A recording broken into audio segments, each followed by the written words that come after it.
les rencontres thérapeutiques, enfin une émission qui vous veut du bien. Sur Human Connex.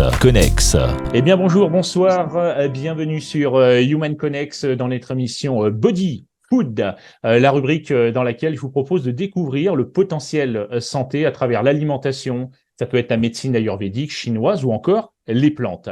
Eh ben aujourd'hui, je vous emmène dans le département 19 chez nos amis corésiens.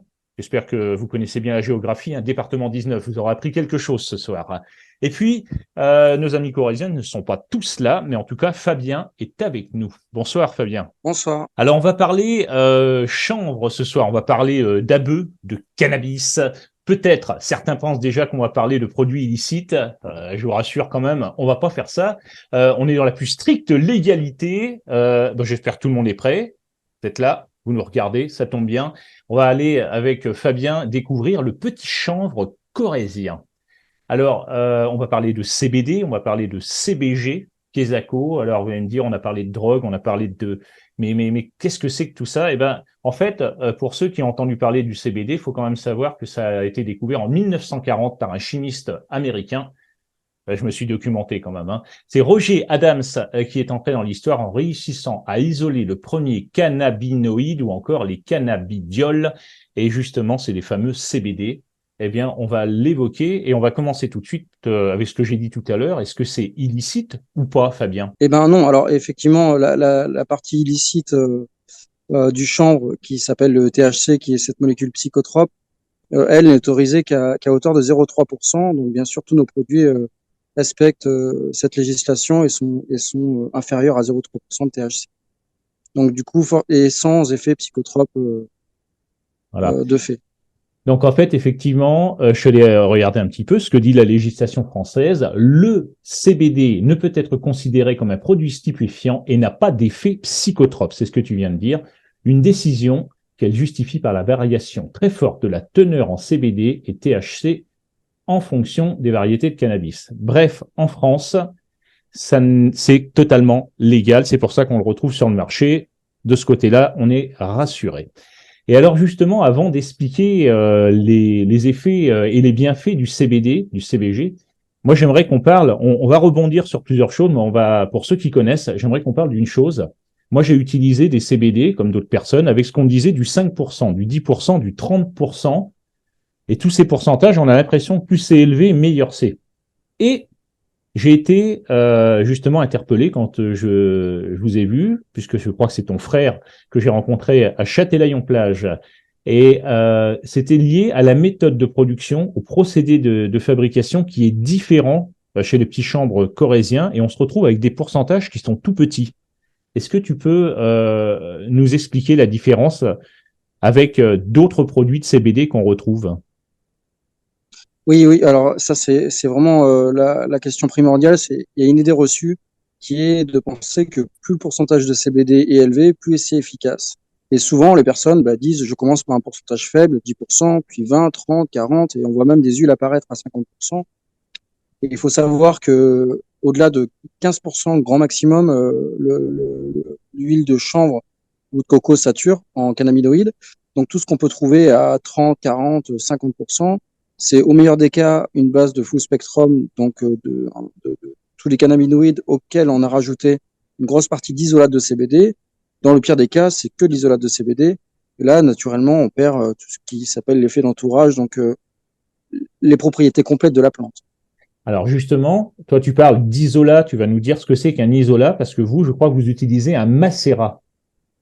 C'est ça? Oui, alors l'isolate, c'est du CBD pur. D'accord. C'est du CBD pur, donc qui est extrait avec des solvants ou qui peut même être synthétique. Oui, c'est ça. Ouais. Donc, tandis que vous utilisez un macérat, c'est une technique qui est totalement naturelle, c'est ça? Ah bah là, pour le coup, c'est simplement macéré dans de l'huile de chanvre. Là, on extrait les cannabinoïdes, donc le produit, on a pu en extraire le plus, et ben il y a 5% de CBD et 6% de CBG. Donc on a une huile à hauteur de 11% de cannabinoïdes en full spectrum, bien sûr. Donc il y a tous les autres, mais sur des parts un peu moins importantes. On parle essentiellement du CBD et du CBG. Voilà, parce que j'ai vu, pour compléter ce que tu dis, l'isolat, on n'utilise pas mal d'entreprises utilisent des produits chimiques pour extraire les cannabinoïdes, c'est ça? Oui, alors en fait, ça peut s'extraire à l'éthanol, au C'est ça, butane, au c'est ça, CO2, c'est un peu le mode d'extraction le meilleur, ou encore on peut même trouver des produits synthétiques effectivement sur le marché. c'est ça. Donc là, on est avec le petit chanvre corésien, je le précise, avec un produit 100% naturel. Ça, c'est top. Par contre, oui, tu voulais rajouter quelque chose. Simplement parce que je parle de full spectrum, et alors pour simplement différencier les trois produits qu'on peut trouver, on parle de full spectrum, c'est quand il y a tous les cannabinoïdes. On parle de broad spectrum, ce qui il n'y a pas du tout de THC, même ces 0,3% légaux, et on parle après d'isolate où il n'y a que du CBD. Et le Alors, plus intéressant, bien sûr, c'est toujours quand on conserve toute la plante, donc le maximum du moins, donc c'est en full spectrum. d'accord. Alors, on a évoqué le CBD, le CBG, c'est quoi la différence? Alors le CBG est ce qu'on appelle un cannabinoïde mère, donc il arrive dans la plante avant les autres, et celui-ci va agir plus spécifiquement sur le récepteur CB1, donc il va être quand même très intéressant sur le stress, l'anxiété, les troubles du sommeil, et on s'est aussi aperçu que en baume massant par exemple, il va être plus efficace sur l'arthrose que le CBD. Le CBD, lui, va plus avoir ce côté très anti-inflammatoire qui va agir plus sur les muscles et les tendons. D'accord. Alors justement, on avance tout doucement, mais on avance. Quels sont les bienfaits du CBD? Alors, on parle de sommeil, de douleur, de psoriasis, d'eczéma, c'est ça? Ouais, ouais. Alors, en fait, disons, tu as parlé tout à l'heure de la découverte du CBD, qu'on a réussi à l'isoler dans les années 40. Il y a une autre découverte qui est vraiment très intéressante et importante, c'est dans les années 90, on a découvert ces fameux récepteurs CB1, et un peu plus tard, en 93, les CB2. Et ça, c'est vraiment, ça a été, ça a un peu époustouflé les chercheurs quand même, parce qu'ils se sont rendus compte qu'on a vraiment des récepteurs qui permettent d'accepter les cannabinoïdes. Du coup, ça va générer, par ce biais-là, en fait, une sécrétion naturelle, et dans un premier temps, ce qui s'appelle l'homéostasie biologique. Donc, l'homéostasie, c'est en gros la L'équilibre. régulation de la température corporelle, la tension artérielle, tout ça, voilà. Donc, le corps se met à mieux fonctionner. Donc, de ce fait, ça va soulager beaucoup de troubles, et aussi bien sur des troubles psychiques que physiques. Alors, parce qu'il faut quand même, puisque c'est un petit peu le but, hein, Human Connect, c'est aussi d'expliquer que très souvent, la plupart des troubles sont physiologiques, mais sont souvent psychiques. C'est effectivement les problèmes de peau. Il est reconnu que très souvent, c'est lié à des stress forts ou alors des angoisses. Le sommeil, c'est la même chose. On ne dort pas parce qu'on est quand même très perturbé par rapport à certaines choses. Euh, ce que je voulais rajouter, justement, c'était ça, voilà. Le CBD aujourd'hui compte parmi les pistes thérapeutiques sérieuses dans le traitement des épisodes dépressifs aussi. Et Dépression majeure, il offrirait une efficacité comparable aux antidépresseurs classiques sans les effets secondaires lourds et les risques d'accoutumance liés à ces derniers. Je précise une petite chose quand même, parce que c'est important, afin d'éviter toute interaction médicamenteuse pouvant porter atteinte à votre santé, vous en parlez avec votre médecin. Si vous avez un médecin qui est un peu coincé, vous allez en voir un autre. Il est peut-être plus ouvert, il va pouvoir mieux expliquer parce qu'il a étudié la chose. C'est important d'en parler aussi. Et moi, ce que j'ai envie de savoir, effectivement, en évoquant ce sujet, c'est qu'en fait, avant tout, l'avantage du CBD, c'est qu'il agit au niveau, je dirais peut-être pas neuronal, mais dans les circuits neuronaux, c'est ça? Il donne une information, il apporte une information. en fait, effectivement, il y a des récepteurs, c'est plutôt les CB1 qui sont au niveau du cerveau, plus particulièrement sur l'amygdale et l'hypothalamus, qui eux vont vraiment gérer les émotions. Et souvent, d'ailleurs, il y a un amalgame qui peut être fait, c'est que c'est pas un sédatif. Donc ça aide à mieux Ça. dormir parce que ça va éliminer ces pensées parasites. Ça va permettre de mieux se concentrer. Je prends souvent l'exemple de quand on lit un livre, en fait, souvent on lit une page et puis on a l'esprit qui vole un peu, et on oublie ce qu'on a lu. Là, ça va permettre d'être mieux concentré sur ça. Et à partir du moment où on n'a plus ces pensées parasites, on dort mieux. Et paradoxalement, on a des journées qui sont quand même plus actives parce qu'on est moins, du coup, d'une part moins fatigué parce qu'on a eu un meilleur sommeil, et d'autre part quand même plus productif parce qu'on a l'esprit moins embrumé. Tout à fait. Donc, Alors, on est loin des effets des antidépresseurs, effectivement, ou des sédatifs. tout à fait. Alors, comment on utilise ce CBD? Est-ce qu'on fait une phase d'attaque? Est-ce qu'il faut que ce soit sur une durée donnée? Est-ce que le principal, c'est d'être régulier? Est-ce qu'on l'utilise à des changements de saison? Comment ça se passe? Alors là encore, il y a une grande différence entre un CBD qu'on peut trouver à 30, 40 ou 20% en fait, avec une partie d'isolate, où là, ça va vraiment jamais générer un effet sur du long terme. Donc, il va falloir toujours en prendre et même souvent augmenter les doses. Parce que moi, j'ai rencontré des personnes qui prenaient 12, 14, 15 gouttes sur du 1000 à 30%, avec un isolat, avec un macérat, où on va vraiment conserver donc les terpènes qui vont amener les cannabinoïdes, les flavénoïdes qui servent aussi dans cet effet d'entourage. On va petit à petit déclencher une sécrétion de cannabinoïdes. Et une fois que cette sécrétion est faite, eh ben, l'organisme fonctionne un peu en roue libre. Et là, si on arrête la prise, on va conserver les effets. Et après, en cas de trouble, quand ça revient sur du stress ou de l'anxiété ou des douleurs, là, quand on en reprend, ça va redéclencher beaucoup plus rapidement par un genre de mémoire du corps.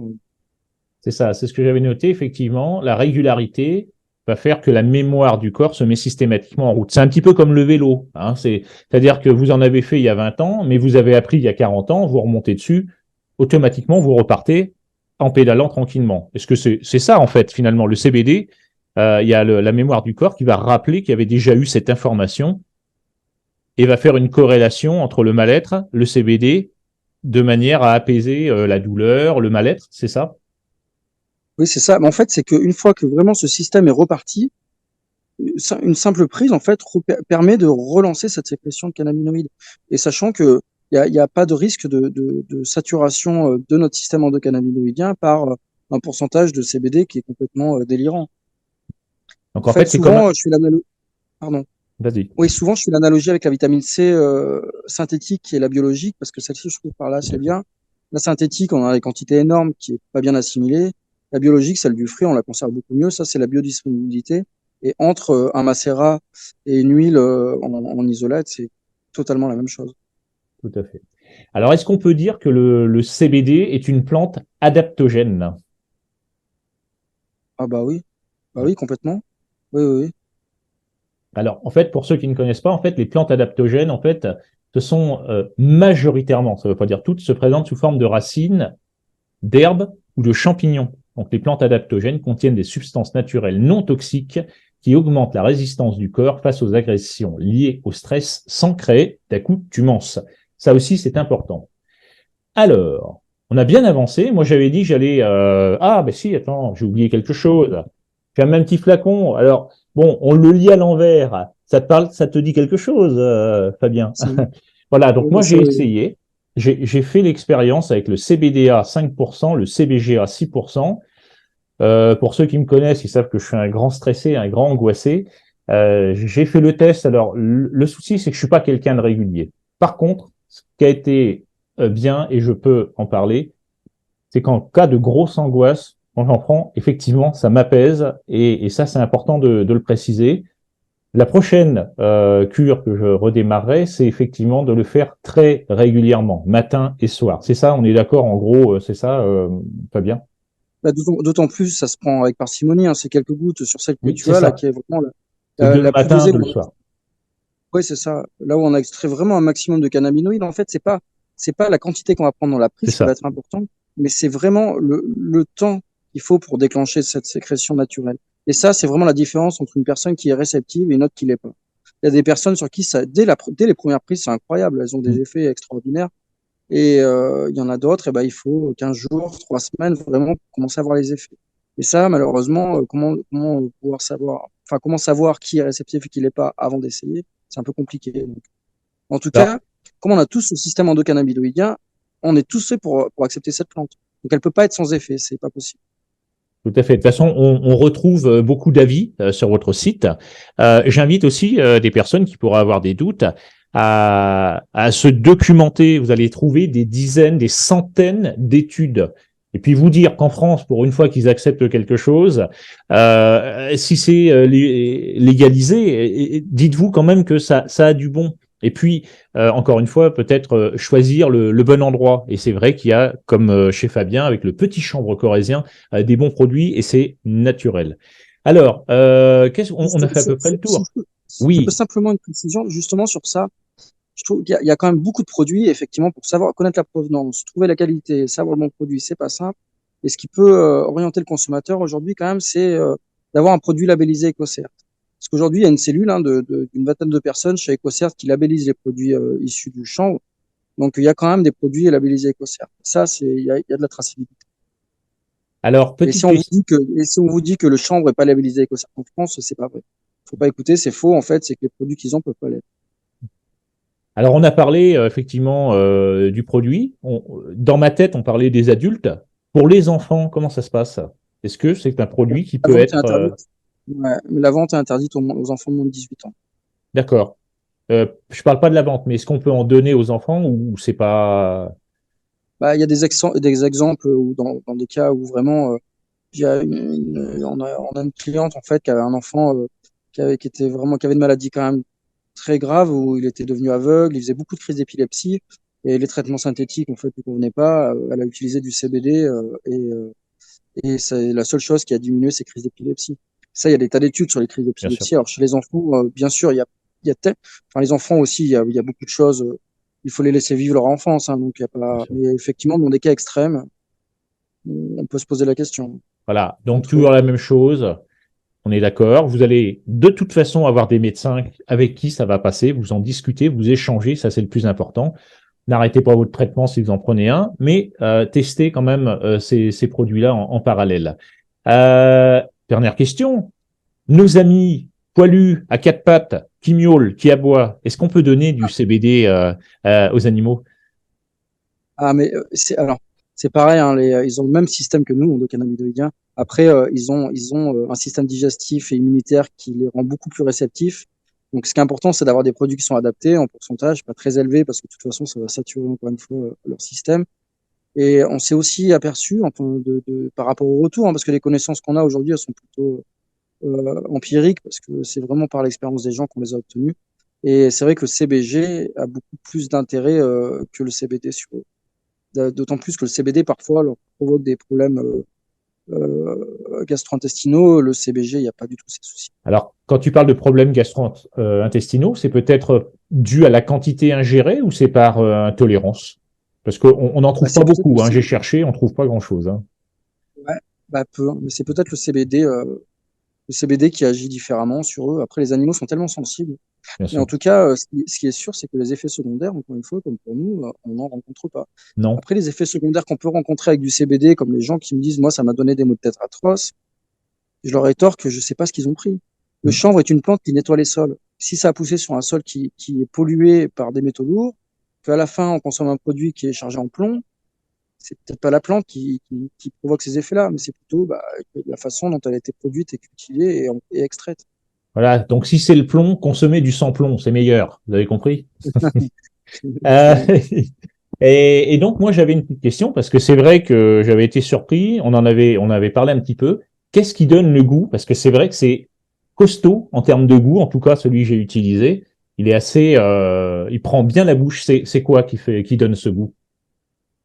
Ça, c'est ce qu'on appelle les terpènes. Et les terpènes, alors c'est vraiment ce qui donne ce goût fort. Il y en a plein, il y en a plus de 200. Le limonène qui donne un goût d'agrumes un petit peu, le pinène qui donne un goût un peu de pain, le myrcène plus goût poivré. Enfin, tous ont des propriétés et surtout, c'est eux qui vont permettre aux cannabinoïdes d'engager dans notre organisme. Donc une huile sans terpènes, sans goût, elle a très peu d'intérêt. En fait. Et de même pour la couleur, en fait, cette couleur brune, ce sont les flavénoïdes. C'est l'équivalence des caroténoïdes de la carotte, c'est très antioxydant.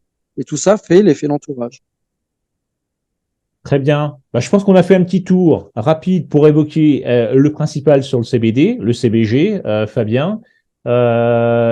Écoutez, moi j'ai envie de dire que vous allez retrouver les coordonnées du site, le petit chanvre corésien, quelques infos complémentaires et supplémentaires juste dessous, comme d'habitude. Je vous remercie, je te remercie, Fabien, d'avoir passé un petit moment avec nous. Merci beaucoup, Dominique. On va se retrouver plus tard sur Human Connex. En tout cas, là, c'était l'émission Body Food. On se dit à bientôt, à plus tard, à très tard. Mais enfin, ce qui est sûr, c'est qu'on se retrouvera, je ne sais pas quand, mais un de ces jours. Merci, Fabien. À plus tard. Merci. Les rencontres thérapeutiques. Merci. Enfin, une émission qui vous veut du bien. Sur Human Connex.